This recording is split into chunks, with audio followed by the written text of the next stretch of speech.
Roe v. Wade gave constitutional cover to the elective killing of unborn children in America, period. You think about the implications of that on the economy. We're all struggling here to cover the bases of Social Security and Medicare and Medicaid and all the rest. If we had all those able-bodied workers in the economy, we wouldn't be going upside down and toppling over like this. Listen, the gentleman I will not yield. I will not. Roe was a terrible corruption of America's constitutional jurisprudence. Republicans have elected Mike Johnson, a MAGA member of Congress who despises women, to House Speaker. It's hard to put into words how sad a day this is for me personally, for my teammates, for just all of the people out there who this is going to affect. I say this all the time, but pro-choice means that you get to choose. Pro-choice allows other people to be pro-life if that is what works for them, or that is what their beliefs are, or if that is where they're at in their life. Pro-life doesn't allow anybody to make a choice. Patriots like Megan Rapinoe lay the blueprint on how Johnson's framing is out of bounds.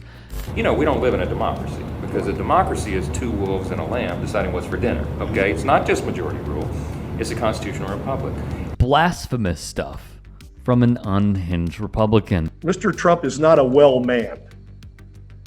These people are sane, but their self-interest, their greed, their lust for power outweighs their love of country or their sense of duty to the Constitution or to public service. This is the point many should be hitting on, as laid out by San Antonio Spurs head coach Gregg Popovich. What's happened, Alex, over the last 60, 70 years is that our generation has been convinced that there's a separation of church and state, right? We heard that term all the time. And most people think that that's part of the Constitution, but it's not. His rhetoric and policies are equally troublesome and flat out wrong, yet represent the extreme modern-day Republican. Another very pro-religion decision in one of the most closely watched cases of the term, Jose. This is the case of the coach, the assistant football coach out in Bremerton, Washington, who had a habit of praying on the 50-yard line immediately after games. The school district told him that he should not do that. He should find a more private place to do that, because people would think that that was somehow the school endorsing his religious views or a particular religion. But today, the Supreme Court ruled 6-3 in favor of the coach in a decision written by Justice Neil Gorsuch. With an illegitimate conservative majority in the Supreme Court going full steam ahead. Behind me, over my shoulder here, is the United States Supreme Court, and you might be able to hear on the video, we just had votes on the floor, but there's a crowd out there. They're chanting. There's a lot of pro-lifers, of course, celebrating this extraordinary day in American history that took us almost a half century to get to. His evangelical background and work with the Alliance Defense Fund led to this moment. We know that this will disproportionately affect poor women, Black women, brown women, immigrants, women in abusive relationships, women who have been raped, women who, and girls who have been raped by family members, who, you know what, maybe just didn't make the best choice. And that's no reason to be forced to have a pregnancy. It will completely exacerbate so many of the existing inequalities that we have in our country. It doesn't keep not one single person safer.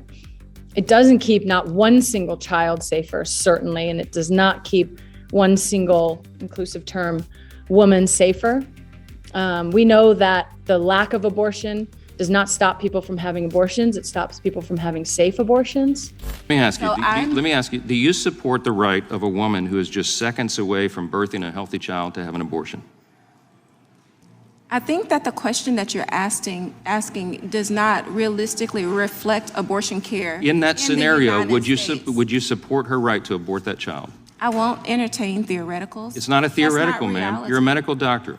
I am a medical doctor, and that has never happened. So how about if a child is halfway out of the birth canal? Is an abortion permissible then?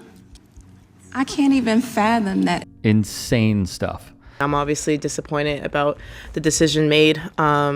And, I just really, for me, obviously I feel bad for future women and women now, but I also feel bad for those who protested for this. I don't even know how many years ago, but protested for this and, are alive to see that that decision to be reversed. And I just think that history repeating itself. I just feel like just having this decision reversed, I feel like we're almost going backwards. And, not only did this decision kind of mark regarding reproductive rights, I feel like it also kind of puts a lead way in maybe to reverse other things. But I still want to encourage people to use their voice and not feel too discouraged about this, because we can definitely make a change, and hopefully change will happen. That U.S. Open champion Coco Gauff sees right through. The safety net programs, but the reality is they're headed towards bankruptcy. In just a few number of years, Social Security goes belly up.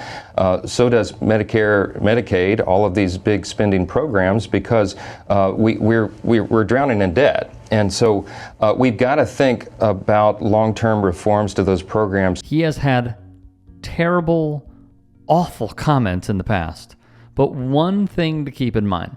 And the swamp is on the run. MAGA is ascendant. And if you don't think that moving from Kevin McCarthy to MAGA Mike Johnson shows the ascendance of this movement and where the power in the Republican Party truly lies, then you're not paying attention. Is the individuals that are applauding this move. I think Mike Johnson is doing very well. He's a tremendous congressman, respected by everybody. I just want to congratulate Mike Johnson. He will be a great Speaker of the House, and we were very happy to have helped. I've known him for a long time. He's a tremendous leader and a tremendous man. Comes from a wonderful place, Louisiana. Here's the important thing of Johnson. He is part of the Trump era. All he's known is the Trump era. He won in 16 when President Trump came from behind to win in the great 16 election. He's been here. He was one of the intellectual architects of pushing back on the stolen election. And there's plenty more. Via Judd Legum, Johnson is also an advocate of a legal type of marriage that makes divorce difficult, known as a covenant marriage. This form of matrimony reduces the grounds for divorce. The four-term rep wrote the amicus brief to overturn the 2020 election in favor of the 45th president, Donald Trump. He attempted and failed to delay the electoral vote in Georgia, Michigan, Pennsylvania, and Wisconsin. He is an election denier. While working with the ADF, he called gay people sinful and destructive. He believes support for gay people could lead to support for pedos. He wants to criminalize folks who are gay. The man is insane. In another editorial, he wrote, "Your race, creed, and sex are what you are, while homosexuality and cross-dressing are things you do. This is a free country, but we don't give special protections for every person's bizarre choices." In addition, Johnson once wrote, banning same-sex marriage was a good thing because, if allowed, it would give way to gay people marrying their pets via Media Matters. Johnson has also co-sponsored a bill that would ban abortion nationwide and sued Kentucky for religious discrimination on behalf of Ark Encounter, a creationist theme park. But major U.S. news outlets largely ignored Johnson's record of anti-LGBTQ and anti-abortion positions following his nomination as the GOP House Speaker designate. I think one of the worst things that I saw was CNN anchor Dana Bash saying that he doesn't come with baggage, does Mike Johnson. These are only a few bullet points of the baggage this man has. Just because, it seems, he did not make headlines like a Lauren Boebert or a Matt Gaetz does on CNN and other outlets, ours included, to be very clear, for making a circus in chambers and in the within Congress and within the ranks. Just because Mike Johnson didn't make those headlines before doesn't mean that he doesn't have baggage. He has plenty. And this man is extremely dangerous. Let's start treating him as such.